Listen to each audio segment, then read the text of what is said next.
Boa noite, sejam bem-vindos a mais um Perolar. O Perolar de hoje super combina com esse Instagram que aborda assuntos de maternidade.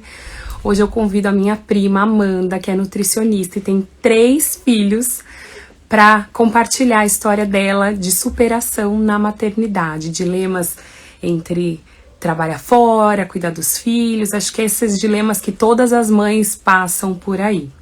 Então eu vou convidar a Amanda aqui para entrar. Aí, Entrei. seja bem-vinda. Oi, Pode se apresentar e pode contar a sua história de forma resumida. vamos lá. Deixa eu deixar, vocês estão me vendo? Então, eu sou a Amanda, eu tenho 37 anos, sou casada com o Paulo, conhecido como Paulinho, que é primo da Aline. Tenho 3 filhos, Mariana de 7, Pedro de 5, Henrique de 2. Sou nutricionista, sou formada há 12 anos, mas a minha experiência com a nutrição mesmo só enraizou nos últimos 3 anos. Tenho um amor pela cozinha, amo cozinhar na minha área, né, na culinária vegetariana, e tenho um amor pela corrida de rua. São as coisas que se resume a Amanda. Uma mulher inspiradora, gente, de verdade. Eu falo, Não quero que sei. o Paulo esteja ouvindo, mas a Amanda é mais minha prima do que meu próprio primo. Fato. E para você começar fazendo um resuminho da história e depois a gente vai abordando, aprofundando mais em cada tópico. Tá. Então, como eu falei para a Aline, eu sou apaixonada, ela me conhece, eu sou apaixonada por trabalho, eu amo trabalhar, eu sou intensa, eu não consigo trabalhar e não fazer mais nada. Eu preciso trabalhar, eu preciso fazer um cursinho, eu preciso fazer academia na hora do almoço, eu preciso ocupar o meu tempo, eu sou muito assim. E isso desde os meus 13 anos. Vida louca. Vida louca, para mim tem que ser vida louca. Então, com 13 anos eu comecei a trabalhar, meu pai não queria deixar, fiz greve de fome, porque meu sonho era comprar um Mary Jane. Eu falei, eu preciso trabalhar para comprar meu tênis, era muito caro. Você tinha... É Kicks, Então, né? Kicks Mary era Jane. isso, da Kicks, isso. Aí eu falei assim, não, eu preciso trabalhar, gente. Aí eu fiz greve de fome, meu pai falou pra minha avó, deixa, que não vai durar uma semana. E lá eu fiquei 3 anos. Peguei gosto por isso, né? Por trabalhar, ter meu dinheiro, então eu estudava de manhã e trabalhava à tarde. Fui pro segundo emprego, né? Fui pensando sempre em crescer. Depois eu fiquei 4 anos nesse segundo emprego. No segundo, eu fiquei 15 anos no hospital. Então eu já tinha certeza que eu queria a área da saúde. Eu estava em dúvida entre fisioterapia, nutrição e gastronomia. Mas eu sabia que ou a físio ou a nutrição seria dentro do hospital. Eu trabalhava na área do Banco do Brasil, na área de empresas. Então foi fácil, né? Eles me indicaram para lá, eu fiz entrevista, passei, comecei a trabalhar no hospital, comecei como recepcionista, depois eu fui para a área administrativa. Nisso eu já tinha feito cursinho, eu falei, não, eu preciso fazer alguma coisa, eu não posso sair daqui para casa, gente. Aí comecei a fazer faculdade. Passei todo o perrengue da faculdade, beleza. Não Só quem entendi. estudou junto sabe o que é ser morto-vivo. É assim, Lisa. Fui lá, fiz a faculdade, fiquei então na instituição 15 anos, aí eu fui crescendo, crescendo até chegar, fui auxiliar de nutrição, até chegar na nutrição. Nisso, quando eu terminei a faculdade, eu casei, né? Foi tudo assim também, no mesmo mês, eu terminei a faculdade, casei, semanas seguintes. Com 4 anos de casado, eu falei assim, ok, eu estava na área da gestão ali da nutrição, né? Eu falei, vou fazer pós-graduação na área da gestão. Assim que eu comecei a fazer a pós, eu descobri a gravidez da Mari. Eu falei, ok, vou continuar a pós assim. Então, eu trabalhava o dia inteiro, entrava no hospital às 6, depois eu ia para a faculdade, grávida, pegava trem, metrô, chegava meia-noite em casa. Uau, eu amava aquilo. Tá bom. Aí a Mariana nasceu. Reclama quando a filha tá agitado, ó. Não, mas isso não era nada. Agora que o negócio pega fogo, né? E aí nisso a Mariana nasceu. Foi o primeiro choque com a maternidade, porque eu não conseguia lidar com aquilo. A Mariana chorava muito, eu não sabia o que era, eu não tinha muito contato com o bebê, né? Então, foi a minha primeira fralda que eu troquei foi a Mariana. Então, nos primeiros dias, quem assumiu a frente foi o meu marido, porque eu não conseguia dar banho nela. Eu fiquei umas 2 semanas bem para baixo, eu só chorava, ela chorava e eu chorava do outro lado. Eu nunca tinha Parece, passado. né? É desesperador, né? É Assim, desesperador. E aí eu não sabia lidar com aquilo, mas ok, passou. Depois de 4 meses eu voltei a trabalhar. Eu tinha uma rede de apoio, tia, madrasta do meu marido, sogro, pai, avó, minha sogra, eu tinha toda essa rede. Com 4 meses eu voltei a trabalhar, voltei a me arrumar, né? Ai, saía para tomar café com as minhas amigas. Vida! E as crianças ficavam. Até então a Mariana ficava com a minha sogra. Ok, eu chegava à noite, pegava, voltava, eu era mãe noturna. Dava banho, dava comida, colocava para dormir e no outro dia a mesma rotina. Quando a Mariana tinha 2 anos e pouquinho, eu tive uma suspeita de um câncer de mama. Foi um período muito traumático, foi minha primeira experiência, meu choque, assim, o medo, que até então eu não tenho medo de nada. Foi a primeira vez que o medo me derrubou, mas ok, consegui. Nesse período, eu estava com a esposa de um grande amigo meu que também descobriu que ela, no caso dela, foi confirmado um câncer de mama. E o médico proibiu ela de tomar anticoncepcional. Eu me mediquei, eu me autoavaliei e falei assim, eu também não vou tomar. O que aconteceu? Desviou o caminho, engravidei do Pedro. Meu Deus. Tá bom, 2 filhos, né? A gente dá um jeito. Aí, nisso, quando eu voltei da licença maternidade da Mari, eu recebi uma proposta para assumir a área clínica. Eu falei, ai, vou, não vou, vou, não vou. Beleza, vou fazer... Antes disso, tá? Antes do Pedro, verdade. Vou fazer a pós na área clínica. Nisso, eu engravidei do Pedro. Foi assim, fazendo pós, trabalhando, cuidando... não começa outro filho. O Paulinho falou, você não vai fazer nenhum curso EAD. Nada. Então, assim, era hospital de manhã, pós à noite, com 2 filhos pequenos, passando por aquele processo para descartar, mesmo o câncer de mama. Beleza. Passei por todo esse processo. Quando eu já estava assim, ok, eu tenho 2 filhos, eu já acabei a pós, não preciso fazer mais nada, tá tudo tranquilo, desvio de rota de novo, engravidei do Henrique. Aí foi o primeiro choque. Assim, aí até então, acho que foi mais do que o da Mariana. Até que eu falei assim, mas eu já passei por isso, eu sei lidar com isso. Só que, quando eu descobri, a primeira coisa que eu falei, eu não vou dar conta. Eu não quero, eu não posso dar, não tenho condições. Eu lembro que eu peguei o teste assim, eu joguei na cama, eu falei, não, eu não posso. Como que eu vou dar conta de 3 filhos? Né? E eu pensando em crescer profissionalmente, eu tava treinando corrida forte, eu falei, não quero. Foi um processo. Aí eu precisei, depois eu sentia muita dor de cabeça, uma amiga falou, você precisa fazer terapia, alguém para te ajudar. No 5º mês de gestação que eu consegui aliviar. Antes disso eu tive suspeita de aborto, quase que eu perdi o Henrique, eu fiquei em repouso total, não tinha batimentos cardíacos. Devolve, devolve. Eu posso, eu dou correr, eu quero.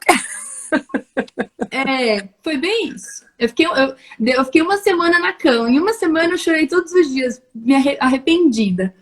Mas amém. Aí veio o Henrique. Aí o Henrique nasceu dia 26 de dezembro de 2019. Em março veio o primeiro caso da pandemia. Aí veio aquela história do isolamento, todo mundo ali meio... Eu teria que voltar no mês seguinte. O hospital estava no pico, né, de pandemia. Aí eu falei, meu Deus, eu em casa, com 2 crianças, um bebê, um marido em home office, como que eu vou voltar? Em São aí, Paulo, né? 3 filhos no apartamento com 2 quartos. Tá faltando alguma coisa aí, apertadíssimo, Paulinho home office, e eu tentando lidar com tudo aquilo, eu falei assim, eu não vou voltar. E o hospital deu uma opção de ficar mais 3 meses em casa, sem remuneração. Eu falei, eu nunca fiquei sem remuneração. Como que eu vou ficar sem salário? Como que eu vou ficar em casa? Mas eu falei, vou fazer um teste. Falei, não passei fome. Tá ótimo. Vambora, né? E aí foi um processo. Algo que eu comentei até com a minha amiga hoje. A gente aprende a reorganizar as nossas prioridades, né? A gente aprende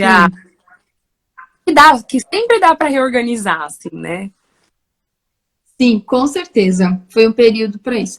Só que, ok, eu falei, eu vou ser dona de casa, vou fazer comida pro meu marido, vou cuidar dos meus filhos, vou ter mais tempo para eles. Cara, beleza. Eu Vou falei, tá, parar, olha!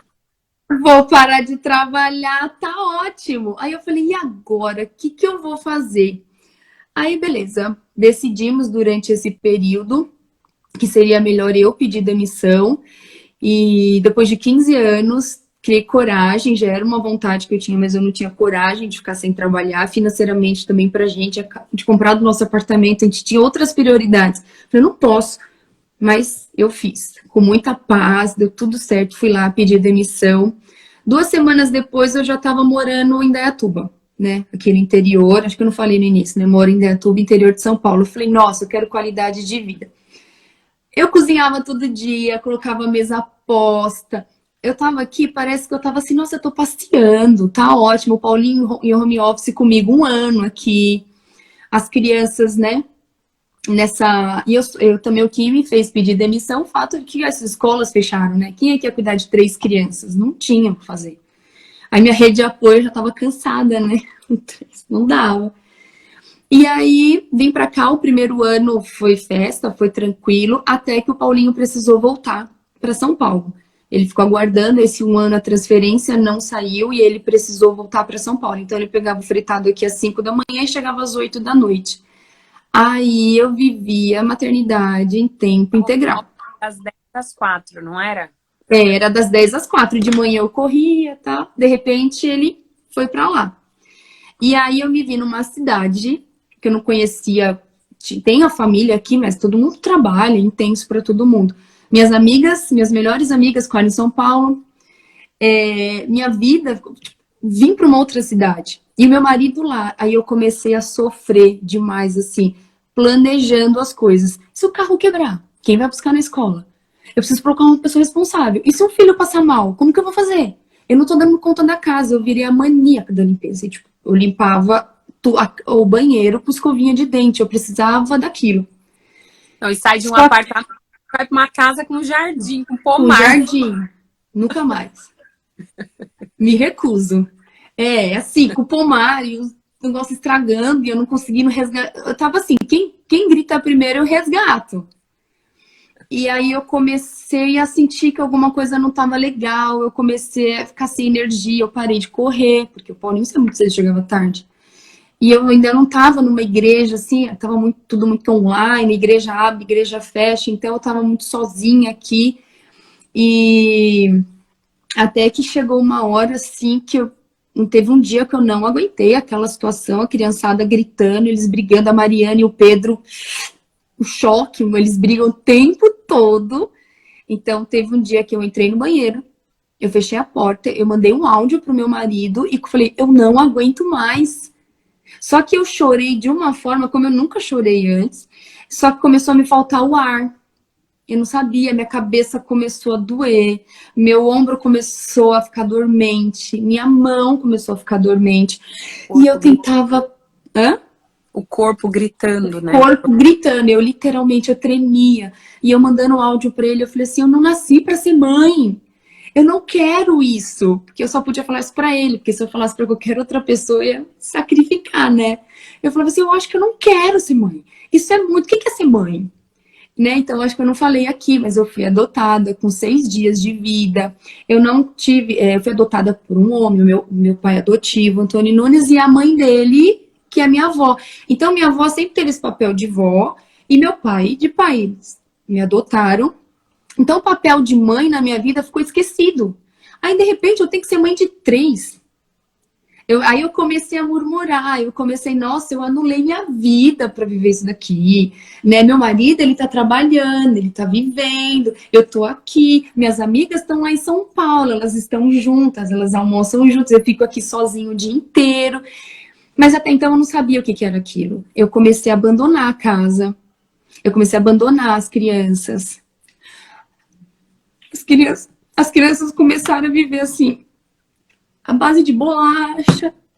Eu largava, assim, eu não tinha força física, sabe? Assim, não era, acho que nem mais... era além do meu psicológico estava muito cansado, a força física. Aí teve um dia que eu fui pra célula, aí eu já comecei a congregar lá no Bola, né? O que é o Bola? Ah, Bola de Neve, gente! Aí comecei Bola a congregar lá da no igreja. Bola, na minha igreja. E aí minha líder de célula falou, vamos lá na minha casa. Aí eu pensei, cara, com minhas 3 crianças na casa das pessoas, não dá, não dá. Aí ela falou, eu tenho 4 filhos. Eu falei, ótimo. Aí teve um dia que eu cheguei, ela deve estar aqui. Aí teve um dia que eu cheguei lá, ela falou assim, e eu sorrindo, né? Ela, ai, Amanda, tá tudo bem? Eu falei, tá. Aí ela falou assim, ai, que bom que tá tudo bem, mas eu vou orar por você mesmo assim. Eu, ai, tá ótimo. Quando ela pôs a mão em mim, eu falei assim pra ela, eu não quero. Eu falei assim, eu não quero mais isso. Eu acho que eu quero voltar para São Paulo, quero voltar pro mercado. E tá tudo bem se eu não quero viver isso? Eu sou uma péssima mãe. Aí ela falou, Amanda, eu já passei por... Ah, ela tá aqui, a Cal. Ela falou, Amanda, eu já passei por isso. O processo vai ser assim, assim, assim. Os gatilhos vão ser esse. Você vai acontecer dessa forma, tal. E aí foi um dia de cada vez. Até que um dia, assim, eu não consegui levantar da cama. Eu lembro que naquele dia a Mariana falou assim pra mim, mãe, eu tô com fome. Aí eu falei assim pra ela, pega um pão de queijo na geladeira, esquenta. Ela sabia usar air fry, ela sabe usar. Aí naquele dia minha amiga Vivi, uma das minhas melhores amigas, ligando, porque eu não pedi ajuda. Eu achava que o problema era meu, fui eu que sou a mãe dos 3, ninguém, já basta eu, sabe? Eu falava, não tem que mudar a vida de ninguém. Aí, tá bom. Aí ela me ligou, ela falou assim, o que você tá fazendo na cama uma hora dessa? Aline, eu não me arrumava mais. Eu ficava murmurando, sabe? Até que ela falou assim, vem pra cá. Naquele dia, a minha casa tava virada. Enquanto eu separava a briga de Mariana e Pedro, o Henrique tava comendo sabão em algum lugar, o Henrique tava jogando meu celular dentro do vaso, o Henrique tava aprontando alguma coisa. Né? Silenciosamente ele tava fazendo isso. Naquele dia eu abri a porta do quarto, que eu deixava as crianças lá na sala e fechava a porta do quarto pra fugir daquilo. Eu precisava fugir. Eu falava, eu só queria colocar meu tênis e sair correndo. Eu acho que eu ia pra Campinas, mas eu precisava correr. E eu trancava a porta do quarto e deixava eles pra fora. Aí meu amigo falou, vem pra cá. Quando eu abri a porta, o Henrique tinha jogado papel higiênico em toda a casa. Papel higiênico sujo. Eu catei as roupas, enfiei numa sacola retornável. A coisa que eu peguei e joguei a sacola. Tonta. Eu emagreci em 2 meses, quase 8 quilos. Eu comecei a ficar muito sensível, comecei a ficar com medo da doença, comecei a achar que eu tava com câncer, que eu tava muito sensível. Eu comecei a achar que eu tinha que fazer uma carta de despedida pros meus filhos. E eu juntei tudo, coloquei eles no carro e fui pra São Paulo. Eu não sei como eu cheguei lá. Eu vim na estrada, ó, cheguei. Eu cheguei na porta da minha sogra, eu só lembro que eu falei pra ela assim, você dá um banho neles e dá almoço? Era 2 horas da tarde, eles estavam sem comer. E eu não queria fazer isso. Eu falei assim pra ela, você dá alguma coisa pra eles comerem? Que eu vou dar uma saída. Aí eu fui pra casa da minha amiga. Então, assim, eu fui respirar um pouco. Eu falei, nossa, eu fui no shopping, eu fui comer com uma amiga. Sabe, eu saí desse ambiente aqui da maternidade. E aí foi necessário, eu conversei bastante com a minha amiga, com as pessoas, então foi necessário eu buscar ajuda. Então, quando eu voltei, eu entendi que eu precisava da terapia. Eu comecei a participar da partilha de mulheres na minha igreja, que é uma roda de mulheres que eu não perco por nada. Que a gente partilha a dificuldade de cada uma. Perdi hoje lá porque eu tô aqui, que eu não perco, assim. Então, foi um processo de cura. Logo depois, graças a Deus, o Paulinho foi transferido para cá, saiu a transferência dele. Milagre também, que era uma coisa que não tinha previsão, saiu. Logo ele veio para cá, aí eu voltei para correr. Uma mulher que queria tacar pra agência dele, não era alguma coisa assim? Foi uma coisa muito...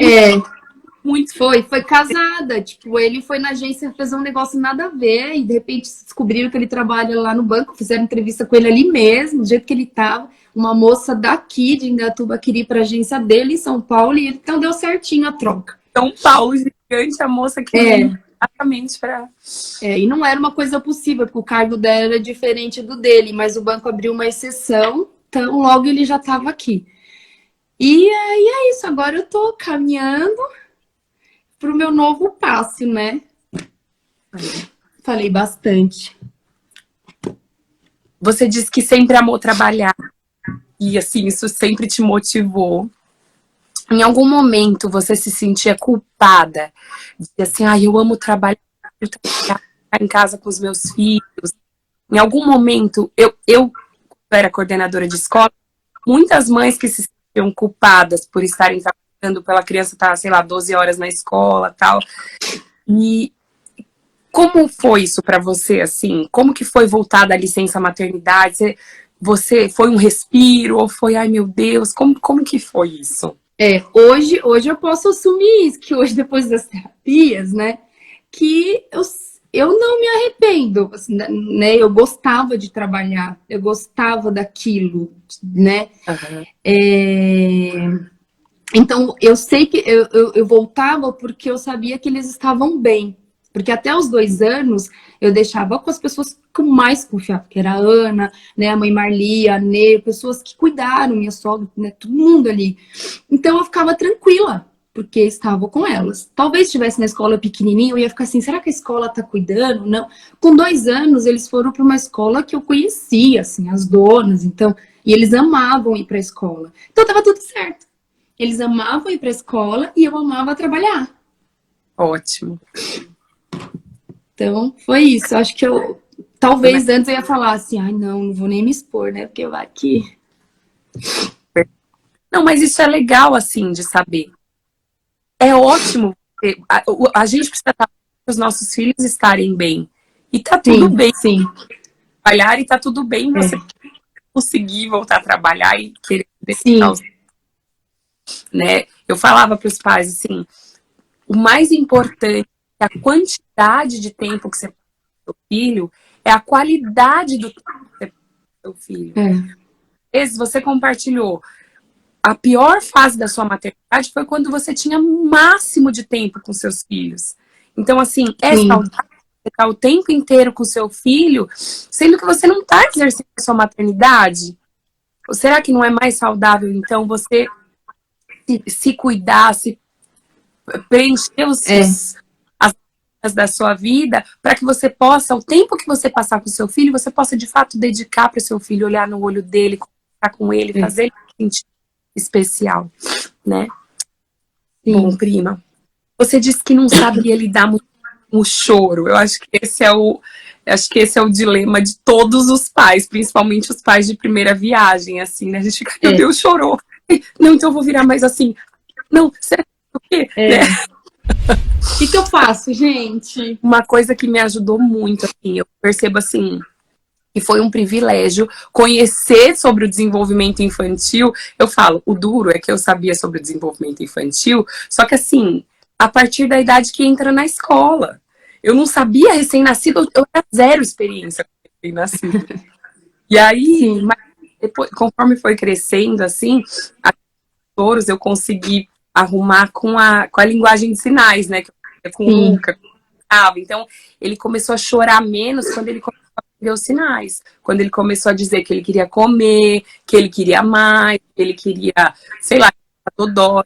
E aí, enfim, eu aqui... rede de apoio é tudo, né, Amanda? Tudo. Sim. Senti bastante. Eu, como uma pessoa controladora, eu acho que eu sofreria em algumas coisas, assim, fazendo do meu jeito. Ai, mas eu vou comprar a calça assim. Não, mas você tinha isso ou você não... Era só gratidão. Gratidão. Não, porque assim, eu tinha muito respeito, eu tenho pela minha sogra, né, a Nê, e eu tinha muito respeito pela mãe Marli, que é a bisa do meu marido, que eu chamo de mãe, né? Então, assim, eu não queria magoá-las, então eu muitas vezes até falava pro meu marido alguma coisa assim, ai, minha, mas sua mãe deu uma vitamina de abacate com açúcar. E aí o Paulinho ia lá tentava assim, ô mãe, não dá, tal, mas o restante, assim, elas faziam com muito amor. A mãe Maria era apaixonada, assim, né? Viver aquilo com eles, a Ana, a Nê. Então, pra mim, tava tranquilo. Eu não me preocupava, não. E aí você comentou assim, não sei se você comentou aqui ou se você comentou comigo hoje à tarde, que algumas pessoas perguntavam, tá, então por que que você vai parar de trabalhar? Por que que o seu marido não para de Me per- trabalhar? é, E já me perguntaram isso.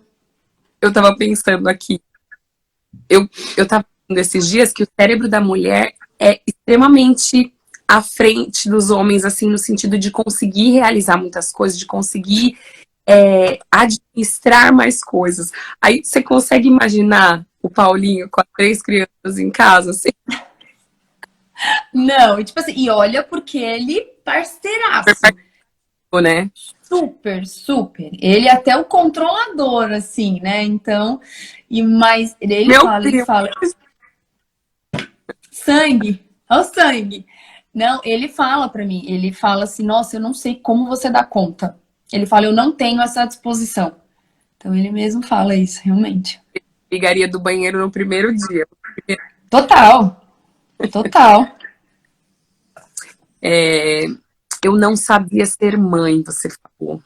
Você acha que pode ter associação com a sua infância, assim, de não ter tido experiência, não sei. Acho que sim, sim. Eu falava desde a adolescência, que foi a fase que eu falava assim, ah, por que que a minha mãe me abandonou? Que, sabe, aquele sentimento, eu falava assim, eu não vou ser mãe. Porque eu já achava que eu associava essa imagem de mãe a uma pessoa que me abandonou, né? Não, sabe, de uma imagem não legal, assim. Então eu acho que eu fui criando isso. Quando eu descobri a gravidez da Mariana, eu falei, cara, como que eu vou ser mãe? O que que é mãe? Eu não consigo nem, tipo, falar a palavra. Hoje eu já me curei, né? Depois eu conto melhor, mas foi um processo de cura. Mas na época eu era muito machucada, então eu não conseguia falar mãe. E tipo assim, eu falava assim, chama a mamãe. Nossa, isso pra mim era uma facada.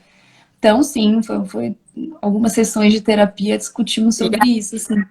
torna a mãe maravilha, assim, aquela inspiração, aquela mãe que toda É, não sei, não sei. é uma inspiração, prima, você é uma Ah, inspiração. obrigada. Agora pensando no pico, assim, quando a bomba explodiu, Da você ansiedade. você percebeu algum seu corpo dando alguns sinais ao longo do tempo, ou foi de uma vez? Como que foi isso, assim? É, enquanto o Paulinho estava aqui comigo, foi o que eu falei, o primeiro ano foi tranquilo, né? Porque ele saía às 4 horas, ia para os parquinhos com as crianças, tomava sorvete, parece que eu estava só passeando. Mas logo quando ele voltou a trabalhar, foi logo o período de. As escolas ficaram no período de aula online e logo depois férias. Então aí acho que veio de uma vez. Porque aí eu já fiquei sem o Paulinho com os três de uma vez. Então aí foi os primeiros sintomas, realmente foi esse cansaço, essa cobrança, eu me cobrava muito, que eu queria a casa limpa, eu queria comida pronta, eu queria me manter saudável, eu queria manter o marido saudável, sabe? Aquilo dentro, o tempo todo maquinando. E não é que eu ficava externando, não, eu ficava assim pensando o tempo todo. Eu acordava na madrugada para tentar adiantar a minha vida para outro dia. Lavava banheiro de madrugada. Meus vizinhos, que eu lavava quintal de madrugada, porque eu queria acordar e ver a casa limpa. Então, eu acho que toda essa cobrança realmente veio de uma vez, assim. E aí, depois que passa a crise de ansiedade, parece que um caminhão passou no seu corpo, né? Aí, no outro dia, eu só ficava deitada. Era o oposto, aí a casa ficava daquele jeito. Aí, quando meu marido chegava, ele assumia. E aí, eu ficava, ia pro quarto e ficava aqui na cama. E eu não sou assim, que jamais eu ficar na cama 7 horas da manhã, eu já fiz 50 coisas. Ficar na cama 10 horas da manhã, então foi. E aí eu percebi que eu não tava bem. E falando de cobranças, né? Quais as maiores cobranças, assim, internas, externas? O que que você sentia, assim, ou Eram coisas de você para você mesmo? Ou você sentia que estavam te cobrando? Sei lá, como que foi isso? Eu senti uma cobrança indireta, assim. Que nem às vezes as pessoas falavam assim. é, Exemplo, nossa, como você consegue ficar magra? Como você consegue? Aí eu falei, meu Deus, eu preciso ficar magra, né? Aí as pessoas falavam assim, nossa, como você tá magra? Aí eu falava, nossa, eu tô doente, sabe? E eu achava que eu tinha que mostrar para as pessoas, não que eu pensava, que eu calculava isso, era muito inconsciente. Não, mas eu preciso dar conta. Eu preciso mostrar que eu sou uma mãe que eu dou conta de 3 filhos, sabe? Então não era nenhuma cobrança do meu marido, jamais, assim, sabe? Era uma coisa minha. Aí eu me cobrava, eu me olhava no espelho, me achava horrível. Aí, tipo, eu via, nossa, Amanda, quem te viu, quem te vê, hein? Aí eu falei, nossa, é verdade. Eu trabalhava dentro de um hospital, eu tinha um cargo bom, eu era reconhecida. E de repente eu tô aqui, ó, limpando o banheiro com escovinha de dente, sabe? Eu até, ó, uma coisa bem assim, né? Mas até comentei com você, né? Uma vez eu fui fazer minha unha, eu falei assim, nossa, moça, a maior inocência do mundo. Falei assim, não sei o que tá acontecendo, meu pé tá rachando, né? Tá rachando. Ela falou assim, ai, você usa muito Havaiana? Aí eu, ai, uso, tô em casa, né? Aí ela, ai, filha, esquece, vida de dona de casa é assim, viver Havaiana com o pé rachado. Nossa, você deu uma facada no meu coração. Eu falei, nossa, olha, então eu comecei a me cobrar. Eu falei, será que eu deveria ter pedido demissão? Lá eu tava bem vestida, de repente eu tô aqui, desempregada. Eu falava que eu tava desempregada. Minha amiga falou, você não tá desempregada. Você tá cuidando da sua família. Eu não quero ser dona de casa, eu falava, entendeu? Aí já passou a fase da mesa posta, já. Era sofá posto. Pega o prato e Tá aí, ó, põe aí. Tava assim já. Mas senta. eu me cobrava, não era uma coisa, eu falo brincando, mas é aquela coisa quando você deita, você fala, cara, eu sou uma péssima mãe, eu sou uma péssima dona de casa, eu sou uma péssima profissional, entendeu? Aí você comentou entre as brigas, sobre as brigas, né? É, conta pra gente, você já conseguiu para alguma estratégia? Compartilha. Por enquanto eu tenho só um. Na verdade, o Lucas já tá feito. Fico pensando como vai ser quando eu vier mais criança aí. Compartilha É. para as mães de múltiplos ou para as futuras mães de múltiplos, sei lá, alguma estratégia para dar uma leveza na brigaiada da criança. Olha, vou ser muito sincera, eu ainda não encontrei, assim, estou caminhando para e estou literalmente correndo. Às vezes, assim, de manhã o negócio tá pegando fogo, fala meu marido, tchau, põe o tênis, eu saio. Às vezes quando meu marido vai trabalhar, que eles estão aqui brigando, às vezes eu tenho que sair, porque eu não consigo resolver aquilo. Quando eu tô bem, quando eu tô descansada, porque eles não dormem, né? Agora que estão dormindo, mas o Henrique também acorda a noite inteira. Quando eu tô disposta, eu tento lá resolver o conflito, eu tento conversar com um, conversar com o outro. Chega uma hora, Aline, que eu viro as costas e falo assim: olha, depois eu volto. Mas você sabe que é uma estratégia pedagógica até, que eu até usava muito com os meus alunos, é deixar que eles, não é só ali por perto, mas deixar que eles aprendam a dialogar, a se resolver, assim. Você só fica ali para ninguém tacar um sapato na cabeça do outro ali, né? Mas Ah, rola, rola. é pedagógica isso, deixar ele resolver. Conta pra gente, você falou do Henrique lá, que enquanto você tava apaziguando aqui, o Henrique tava aprontando lá. Você conta pra gente aquela história do celular. Eu falei, meu Deus do céu. Ah, foi. Eu saía para trabalhar e o Henrique, silenciosamente, como sempre, saiu da cama, meu celular estava do lado no carregador. Ele tirou o celular sem eu perceber, beleza? Aí tá bom. Fiquei a manhã inteira procurando esse celular, a manhã inteira. Eu falei, eu sei que ele tá dentro de casa, né? Beleza. Quando foi 11h30, nisso a Mariana foi no banheiro fazer o número 2. Aí eu falei assim, eu vou lá. A Mariana não deu descarga, quer ver? Eu tava lá fora. Aí quando eu entrei assim no banheiro, quando eu olho lá, ela não deu descarga. Tava lá. A Graças. arte. A criação dela estava lá. Aí eu olho de longe, assim, a luzinha do WhatsApp. Ah, eu falei, cara, meu celular. Resgatei o Ryan lá, peguei meu celular, ficou lá a manhã inteira. Então, assim, hoje eu falo brincando, mas na hora que você tá ali cansada, estressada, é um aprontando aqui, outro aprontando lá, sabe? Aí, de repente, tá, eles voltaram pra escola agora, um em cada horário, um em cada escola. Então, assim, hoje eu ainda falo rindo, mas na hora Não, é é desespero. punk. Acho que eu ia dar um berro, sei lá o que eu ia fazer. Meu Deus. Hoje é piada, mas um dia não foi, né? É, nem me fale.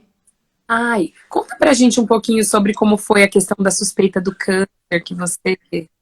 Essa história E, é perolar, mas conta.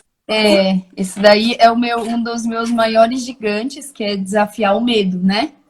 O medo é um dos meus maiores gigantes. Então, quando a Mariana tinha uns 2 anos e pouco, num dia eu tenho esses cistos desde a minha adolescência, os médicos falavam que isso era normal, que ia sumir com o tempo, enfim. Um dia eu estava na igreja, quando eu toquei assim do nada, encostei o braço e senti dolorido. Eu falei, nossa, nunca doeu. Até então, beleza. Eu não era uma pessoa medrosa. Eu falava, isso não é nada. Aí eu falei, acho que eu vou no Google. Aí fui lá, né? Aí eu falei, nossa, eu acho que isso é a suspeita de um câncer de mama. Aí eu fui fazer o exame, aí o médico começou a me fazer perguntas, perguntou a minha idade, perguntou se eu tinha histórico de câncer de mama na família. E eu falei, olha, eu não conheço o meu histórico familiar. Aí ele pegou e falou assim, não, tudo bem. Eu falei, doutor, para acalmar a situação, eu tenho cistos desde a minha adolescência, né? Os médicos falam que é normal. E ele falou, não, isso não é um cisto, isso é um nódulo. Você vai procurar a sua médica, ela vai te orientar o que você tem que fazer.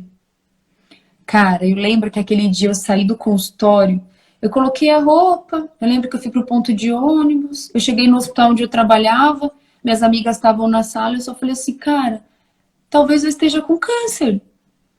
Aí minhas amigas, não, eu falei assim pra elas, eu já cresci sem mãe, a minha filha vai crescer sem mãe também? Aí elas, param com isso, eu falei assim, e se eu ficar careca? Aí eu não quero, assim, meu Deus, eu preciso resolver isso. Então foi muito difícil, foi a primeira, foi um baque assim na minha vida. O medo da morte tomou conta de mim de uma forma sobrenatural. Aí de repente eu falava assim, cara, sabe o que eu acho? Que é isso. Acho que da mesma forma que eu cresci sem mãe, minha filha também vai crescer sem mãe.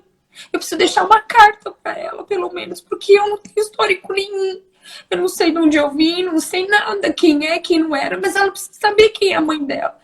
Eu já pensei em fazer até álbum com as fotos para não esquecer de mim, sabe? Aí eu fiz a biópsia, a médica falou assim, Amanda, não precisa. Eu falei, doutora, não, pelo amor de Deus, faz uma biópsia em mim, eu não vou aguentar ficar com isso mais 6 meses sem saber se é câncer ou não. Aí ela fez biópsia, a médica colocou um resultado complexo, que era um nódulo difícil, que era similar ao câncer, como se fosse um primo do câncer de mama, mas ele evoluía muito rápido. Aí eu saí de lá arrasada quando eu peguei o laudo que eu li, né? Você já meio que se lê. Eu levei para um amigo meu do hospital, ele falou assim, Amanda, com certeza é uma suspeita maligna. Aí eu falei, cara. Aí ele falou, mas eu vou te encaminhar para um especialista, um amigo meu, um mastologista tal, ele vai te orientar. Nesse meio período, eu perdi essa amiga com câncer de mama. Aí eu fiquei pior. Dela foi muito rápido. E aí eu, Era nova também. início, nova, 1 ano de casada. Eu fui madrinha deles, assim, sabe?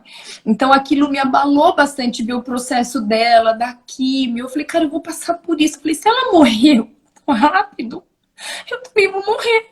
Cara, eu te juro, ali. Eu começou a sair leite da minha mama, do nada, de nervoso. Meus hormônios ficaram alterados, assim. E eu tinha pânico, eu tinha medo. Eu comecei a salvar as fotos, eu comecei a revelar as fotos, pra colocar nesse álbum pra Mariana. Eu falava assim, pelo menos ela vai ter minha referência. Ela vai saber quem é. Mas, Aí, né? hã? Ela vai saber que ela foi amada, tipo, Total. A história dela, ela vai saber enquanto tiver vida. minhas amigas próximas acompanharam isso comigo. Aí eu levei nesse especialista, ele falou, Amanda, eu conheço essa médica, ela coloca esse resultado em todo mundo, ela já foi processada por isso, mas eu vou repetir o exame e você vai ver. Aí foi descartado, foi diagnosticado um nódulo de fibroadenoma, que é um nódulo benigno, que isso ele vai alterando, aí foi aparecendo e eu queria tirar o médico. A história. Ai, graças a Deus, como se tivesse acabado de descobrir. Nada, nem sabe. Aí logo depois, nesse mesmo período que eu fiz o da mama, eu fiz o da tireoide. Eu nem lembrei do da tireoide. Aí também encontraram o nódulo na tireoide. Aí eu refiz os exames, tudo, o médico descartou. O médico só pediu para que eu acompanhasse a cada 6 meses. Eu queria tirar a mama. Eu falei assim, não, eu já tenho devo ter pela, devo ter uma genética, vamos tirar a mama. Ele falou, Amanda, não precisa. Esse nódulo, ele some, ele aparece realmente. Eu tinha vários. E aí, a cada 6 meses, no início, eu tinha que repetir o exame. Então, a cada 6 meses, eu sofria todo pânico de novo. Eu desenvolvi um estresse pós-traumático. Esse estresse, eu virei uma cancerfobia, que eu achava que qualquer dor no meu corpo era um sinal de câncer, sabe? Aí eu fui literalmente, assim, literalmente não, mas eu fui pro buraco, assim, sabe?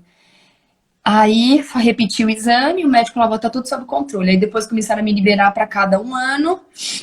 Aí, nesse último ano, agora, como eu já estava sensível com essa questão da maternidade, e eu comecei a enraizar esse medo no meu coração, que eu literalmente, minha carne tremia de medo, eu perdi o sono, eu acordava na madrugada, eu sofria, eu chorava, eu tinha um medo que eu me recuava assim na cama, ó. Eu falei, agora eu vou deixar 3 filhos. Ficou muito enraizado isso no meu coração. E eu já falava pro Paulinho, eu falei, olha, você pede ajuda se você não conseguir cuidar deles, que não sei o quê. Mas assim, por mais, os médicos falavam, tá tudo sob controle. Mas na minha mente, não. Sabe, eu ficava mudando de médico, porque eu precisava que alguém me falasse alguma coisa. Até que também a partilha de mulheres foi fundamental para eu vencer esse espírito do medo, né? Então foi um processo que eu precisei pedir ajuda, que eu precisei partilhar isso, sabe? Foi um processo que eu busquei intimidade com Deus, que era uma coisa que, tipo assim, Deus, quem sou eu, né?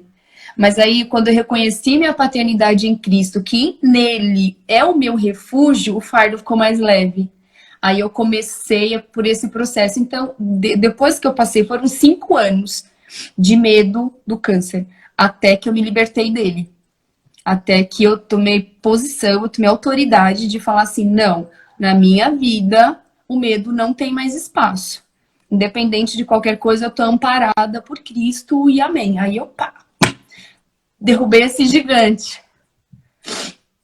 A rede de apoio é extremamente importante, né? Mas a rede de apoio mais importante é a rede de apoio emocional, né? Você falou que o critério, assim, a partilha, a terapia, amigas. Eu acho que isso, eu acho não, eu tenho certeza. Essa rede de apoio emocional nos sustenta, nos levanta, assim, quando a gente tá prostrado, assim, né? Então é importante ajuda médica, né? Terapia, às vezes Exato. até psiquiatra, dependendo do que for, do grau que te suas crises, enfim. E a partilha que você falou, né, que é algo que mudou a sua vida também, né? Compartilhar com mulheres. Inclusive, o Perolar deu desse desejo, assim. Eu vejo que muitas mulheres, às vezes, ou acham que só ela tá passando, ou acha que, sei lá, enfim, o Perolar, o intuito do Perolar é dar voz para a mulher e ouvidos às mulheres, né? Que a gente possa ouvir e compartilhar. Então, gente, já deixa aqui, tem espaço para todo mundo. Se você tem uma história que você quer compartilhar, pode me chamar no box que eu vou ter o maior prazer de ouvir. Isso, e lá em São Paulo eu não sentia isso porque eu tinha minhas amigas ali, né? O tempo todo do meu lado. Aí quando eu vim pra cá, que eu falei, eu não quero mais conversar com criança, eu lembro que uma vez eu tava tão desesperada em falar com alguém que tem um senhorzinho que toda vez que eu passo pra correr, ele fica sentado no ponto de ônibus. Eu falei assim, hoje eu vou conversar com ele. Eu quero saber o que ele fica fazendo aqui todo dia. Aí eu falei assim, eu posso sentar do seu lado? Eu tô sem máscara. Ele pode. Cara, eu fiquei conversando com ele 1 hora. Minha amiga falou, Amanda, você precisa de alguém pra conversar urgente. Conheci a vida do seu Jair inteira, assim. Falei da minha pra ele e hoje faço uma amizade com ele na rua. Aí eu falei, cara, eu preciso disso. Aí no início da partilha, Aline, eu não abria a minha boca. Eu só ouvia. E eu saía de lá, eu ia pro carro, eu chorava. Porque eu falava assim, nossa, Deus falou muito comigo através de outras pessoas. Então, às vezes a gente tá falando, contando testemunho, você acha que não, cara, mas às vezes é uma história da sua vida, mas eu ouvi cada relato. Então, assim, veio isso. Veio a Karina, minha líder de célula, que me abraçou. Aí eu comecei participar da célula, minha família da célula, como eu falei, né, que me acolheram. Então, eu fui ministrada pelos meus pastores ali também. Eles nem sabendo de nada, eu que não falava nada, mas eu ouvia aquilo e eu falava, cara. Já teve momentos, Aline, de eu estar assim, no meio do culto e eu sair, e eu ir pro banheiro e ficar olhando a minha mama, cara, assim. Sabe, assim, de esquecer de tudo. Mas aí Deus vinha e, tipo, me resgatava, me curava. Então, assim, hoje eu preciso realmente dessas pessoas aqui. E aí você falou, teve um momento que você falou, meu Deus, eu quero voltar para São Paulo. Eu, né, aí me fez lembrar uma historinha. Uma historinha de dominical aqui, que eu ouvi quando era, que a gente ouvia quando era criança na igreja. Quando o povo de Israel, né, Faraó lá não queria libertar o povo de Israel, e Deus mandou as pragas e não sei o quê, e aí finalmente eles foram libertos e estavam a caminho da terra prometida, ficaram girando lá no deserto por 40 anos, eles reclamavam e diziam, eu preferia voltar a ser escravo, porque Deus mandava o maná para eles. Nossa, toda vez, sim. Eles, tô cansado de maná, eu prefiro voltar pro deserto, voltar pra escravidão, voltar pro Egito, lá tinha carne, não sei o quê. Então, às vezes, a gente é tão limitado que a gente não consegue perceber que a gente está vivendo um processo, que é uma estação que a gente está passando, e que a gente está a caminho da terra prometida. Eu estava voltando para Atuba, numa casa gostosa, uma qualidade de vida sensacional e querendo voltar para São Paulo. Para aquela loucura de trem, ônibus 12 horas fora de casa. Às vezes a gente não consegue. Realmente. Não consegue entender, né? E aí a importância do processo, né? Porque às vezes a gente fica só focado ali, e aí a gente não consegue perceber que o hoje, que aquela música fala, acreditar que a felicidade, não vou lembrar, mora no caminho e não no final. E quando a gente quer crescer, sabe a música? Acho que ai, gente, não devia nem ter cantado, mas... Que dirá eu? Fala isso, que a gente perceber que a felicidade mora no caminho e não no final. Então, sim, viver cada processo, poder, né, enfim. E aí, você foi vivenciando o processo, as coisas foram encaminhando, né? As estações foram passando e o sol brilhou novamente. O Paulo finalmente conseguiu a transferência para Cuba. Sim. A pandemia deu uma trégua, as crianças voltaram para a escola. Você, na terapia, se reerguer, se reorganizar. E aí, é o quarto filho, né? Conta pra gente desse quarto filho. Já faz seu jabá aí. É verdade. Não, que aí depois eu fiquei assim, cara, eu preciso voltar. Eu gosto disso, cheguei à conclusão que eu gosto de trabalhar. Eu já tinha trabalhado com a área clínica, mas eu falava que eu não gosto, eu não quero. E eu vim pra cá falando assim, vou trabalhar com doces. Porque na pandemia eu fui me especializar em confeitaria e gastronomia saudável. Falei, cara, é isso, eu vou cozinhar, eu vou fazer doces sem glúten, sem açúcar, sem lactose, ótimo, beleza. Até trabalhei, né, logo no início aqui, mas Deus falando não. E eu, Deus, mas eu gosto. Deus falando não, eu quero você cuidando. Deus, mas eu tô cuidando de uma forma ou de outra. Então, enquanto eu não aceitei esse processo, enquanto eu não entendi, eu não consegui ouvir o que Deus tinha para mim, foi difícil. No dia que eu falei, ok, Deus, eis-me aqui. Eu pedi isso para Deus há 2 anos atrás. Eu falei, eis-me aqui. O senhor quer me usar? Porque, olha, eu não canto, não prego, não danço. O que eu vou fazer? Né? Tudo bem, ainda só ficar adorando e não ter nenhuma missão aqui especial. E até foi quando Deus falou que ele queria realmente que eu cuidasse. E aí eu falei assim, eu não gosto de atendimento clínico. Eu não gosto da área do esporte, gosto para mim, mas não atenderia a área do esporte, não a área da estética. Eu falei, o que eu vou fazer, Deus? Eu vou voltar para o hospital? Como que eu vou fazer com 3 crianças, né, no hospital? E aí foi onde Deus me mandou cuidar do doente mesmo. Eu falei assim, então... Deus, ele me levou para a área que eu tinha mais medo. Eu fugia de doença, eu fugia de assuntos relacionados a coisa que você sabe, porque eu falei para vocês, eu corria desse assunto, eu corria de doentes. E de repente Deus tá me mandando só a galera doente. Então, assim, aí eu tenho, depois que eu entendi que a minha profissão também, né, que hoje pode ser não, que é o meu ministério, que Deus me usa através da minha profissão, aí eu abracei essa causa e falei, tá bom, Deus, então eu vou. Aí Deus fez assim, abriu, vai. E foi o que Deus falou, quebra esse muro, eu tô te chamando, derruba essa muralha. E eu derrubei essa muralha e falei, eis-me aqui. Minha filha, aí comecei. Falei, que delícia. Aquela coisa de mudar o hábito da pessoa. Quem eu tô atendendo, eu já até brinco, gente, olha, você só não vai mudar se você não quiser, porque eu vou abrir sua cabeça e vou fazer você mudar. E aí eu ficava com medo que Deus me mandasse pessoas que eu não conseguisse atender. Eu falei, mas se eu não souber atender essa pessoa? E aí minha terapeuta falou um negócio, é verdade. Ela falou assim, Deus vai mandar a pessoa certa.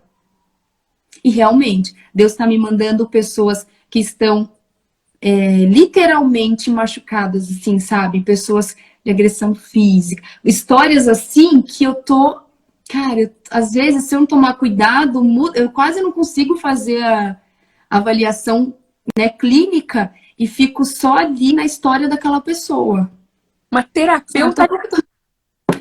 Eu falei assim, eu falo assim, pega sua banana com aveia, senta aí que eu vou falar com você agora. É quase isso. Me corrige se eu estiver errada, mas parece que a nossa alimentação talvez seja reflexo do nosso emocional também, não é? Sim, total. Emoções. Total. A ansiedade, que nem no meu caso, eu não consigo comer nada. E aí eu emagreço horrores e eu me sinto mal por isso. Mas tem a galera que desconta toda a emoção na comida. Tá vindo pra cima.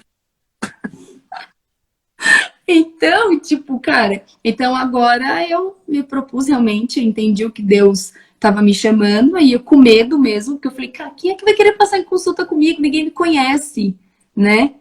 Mas Deus tá mandando, graças a Deus. Agora, então, fala um pouquinho sobre o projeto, sobre esse novo projeto, se alguém quiser até. Então, o meu foco de atendimento, né, que eu sou nutricionista clínica, minha pós-graduação é em clínica, e a minha área também é a gastronomia, então eu tento associar as duas áreas. Meu foco é o emagrecimento e tratamento de doenças crônicas, né? Então, realmente, eu tenho atendido uma galera aí já pré-diabética, diabética, hipertenso, recebendo uma galera em obesidade. Então, muito associado, então eu acabo ali associando, olha, vamos aprender a cozinhar, aprenda a fazer sua refeição, dependa menos da indústria, compra mais. Então, eu tô me divertindo, assim. Eu sou cliente dela aí, ó. Se vocês virem, ela pega a gente pela mão. Ela ensina a cozinhar, ela ensina a comprar, ela ensina a comer. Ela faz dieta anti-inflamatória e tal. O negócio é diferenciado. E é isso, é cuidar, porque eu vivi isso, né? Eu fui uma Amanda nutricionista que não vivia alimentação saudável, que vivia com os exames alterados, sempre diabetes no limite, 3 partos com diabetes gestacional, sabe? Colesterol sempre no limite, mesmo praticando atividade física desde 2014. A partir do dia que eu entendi a importância dos alimentos, que eu comecei a olhar para ele diferente, que eu fui estudar mais sobre a nutrição funcional, usar os alimentos que Deus criou realmente para desinflamar a minha célula, né? Eu quero ter envelhecimento saudável, eu quero fazer a minha parte, né? Porque ele fala, Deus me cura, eu não tô fazendo a minha parte. Então, assim, a alimentação, atividade física, terapia, Deus na frente, tipo, cara, me segura. para. Não, é verdade. Gente, ela fez a avaliação comigo, vou falar aqui, ó, porque vergonha a gente passa assim à vista. Eu Ela fez, tenho lá a foto que eu não mostrei. deu a minha idade corpórea, assim que fala. Isso, eles 50 calculam uma idade. anos. Eu tenho 34 anos, mas pelos cálculos lá da Nutri, eu tô com. Meu corpo tem 53 anos, gente. Eu falei, meu Deus do céu, por isso que vocês estão me vendo no Pilates, na hidroginástica, porque É. alimentação, a Rô Empório, que tá aqui, ó, minha querida. A Rô fez também, né? Falei, gente, vamos lá. O meu deu 20, né? Acho que foi assim, o É meu deu 20, 21. 20 e poucos anos aí, eu 53. Meu Deus do céu. Amanda, tem uma parte do nosso quadro que eu Ó, faço. temos uma criança na live. Quem é? É, o Henrique. Oi, Rick! Acordei, gente. Acordei, gente. Temos uma parte na nossa live, no nosso quadro, que eu sempre. Que o título é Não Seja Essa Pessoa. É no intuito de orientar as pessoas que estão aqui assistindo. Caso você tenha alguém à sua volta passando por situações como a que você passou, o que não dizer para essas pessoas, né? O que te disseram que não te ajudou, que muitas vezes te prejudicou até, sabe? Assim, não foi válido, assim. O que você diria para não dizer? Ai, eu acho que criticar a decisão da pessoa, né? Nossa, sério que você pediu demissão para ficar em casa com os filhos? Nossa, que coragem, né? Tipo aquele, nossa, Amanda, quem te viu, quem te vê, hein? Sabe? Então, independente da decisão, né, que a mãe toma, seja ficar em casa, ou se a mãe fala, não, eu decido trabalhar, como eu fiz das primeiras vezes, né? Não, eu vou voltar pro mercado. Sério? Você terceiriza a criação dos filhos? Você tem coragem de deixar na escola? Então, o do Henrique eu ouvia isso. Sério que você vai mandar ele pra creche pequeno, mas você não tá em casa? É, Né? É. eu É, ouvi. e você ouviu também? O Luca foi pra É, escola e eu ouvi isso. E outra coisa que eu fiquei, isso foi uma coisa minha, né? Foi quando as pessoas começaram a falar assim, nossa, você é Mulher Maravilha, nossa, como você dá conta? Nossa, eu quero fazer o mesmo. Aí eu falava assim, gente, mas eu não sou. Eu dou a entender que eu sou? Porque isso aí eu quero. A mãe, eu quero ser como você. Eu falava assim, sério? Que eu dou a entender isso? Não, imagina. Então eu fui criando uma, tipo, não, eu preciso ser isso. Eu preciso ser essa mãe que todo mundo fala que eu sou, entendeu? Então aí o fardo ficou bem pesado. E agora, para a gente finalizar, nossa, voou, 3 aplicações, 3 camadas. Para quem é novo aqui, o quadro perolar vem do nome pérola, né? A pérola, ela é um produto da dor. É um grão de areia, uma sujeirinha que entrou ali, grudou no corpinho da ostra e tá incomodando, tá machucando. E a ostra começa a criar camadas de nácar, que é essa substância, que ela vai lustrando aquele grão de areia. Aí, de tantas camadas, aquele grão de areia vira uma pérola, ou seja, ela perolou, né? Então, as histórias que a gente compartilha aqui são todas são pessoas que perolaram, que foram passando essas camadas aí, que ajudaram a superar situações. Então, 3 camadas que você considera que foram fundamentais para te ajudar a perolar a questão de ansiedade e... Eu acho que primeiro, assim, foi minha vida espiritual, foi Deus. Eu precisei, esse último ano foi um processo assim, de amadurecimento espiritual muito grande na minha vida. De intimidade com Deus, de reconhecer minha paternidade em Cristo. Então, assim, Deus foi o principal. Eu acho que segundo foi essa rede de apoio que eu criei aqui em Dayatuba. Então, né, a minha célula, a minha igreja ali, a galera, a terapia. Nossa, terapia é fundamental, a corrida. Então, assim, me ajudou muito. Hã? Eram Quê? 3, foi 10. É verdade, é que tá Ah, dentro. E acho que agora. E o medo, vencer o medo. Eu precisava vencer o medo para passar por tudo isso, senão eu acho que eu estaria presa até agora. Acho que é isso. Olha, eu achei que eu não ia falar nada, ó. Amandita, muito obrigada por ter participado. Quer falar uma Valeu, prima. coisa? Não, Não? fechou. Falei horrores, uma Eu hora que eu tô aqui, ó. queria agradecer todo mundo que ficou com a gente, agradecer os comentários, o pessoal foi falando aqui, ó, as pessoas têm mania de achar o que falar, o que pensa. Lindo, Aline, parabéns, obrigada, Natália. Orgulho, Deita aqui, ó. aqui, viver o processo até ser o dia precioso ver mulheres como a Amanda, mulheres de verdade, verdade. E olha, eu posso dizer que pertinho, ela é incrível. Eu volto renovada. Ela é uma atmosfera de vida. Volta, todo mundo volta desinchado, né? Porque eu dou linhaça para todo mundo. É verdade. E meu marido, o Thales fica, não convive mais com a Amanda. Eu volto empenhada em cozinhar, porque eu e cozinha, ó. Eu falo, Deus, olha, é porque veio junto com o apartamento, mas a Amanda tá resgatando Eu sempre lembro de. aí, gente. Boa noite, Deus abençoe a Obrigada, gente. Boa noite, prima. todos. Obrigada, viu? Tchau, tchau.